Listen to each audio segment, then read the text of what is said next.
We have staff working with the most vulnerable children in society. You're most vulnerable when you've lost your parents for whatever reason. You're now on your own. Your biological protectors have gone. You're now vulnerable to everything. And the staff who look after you are on minimum wage. And most of them will be people who are not from this country.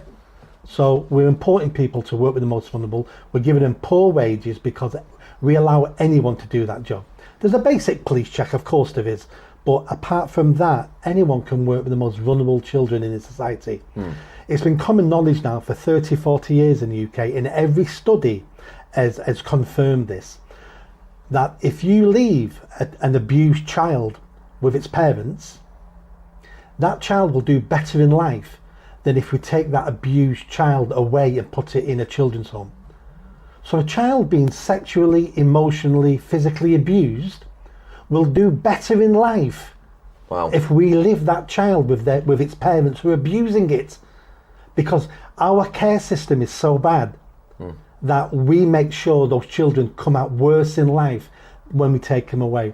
Part of that will be the services, but part of it is, even if your parents are abusive, you still love your parents. There's that bond there. That's that biological bond we can't break.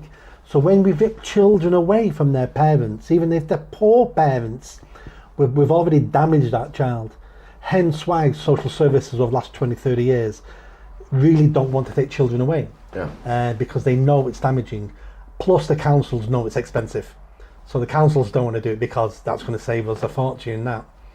You mentioned as well there that they kind of let anyone do these jobs, and I think a prime example of that is Shabir Ahmed, the ringleader of the Rochdale grooming gang, who worked for the Oldham Council. Oldham Council as a welfare rights officer between the years of 1988 and they say it was 2006, which is interesting because I can only find a record of him being fired in 2008, 3 years after an investigation began into him.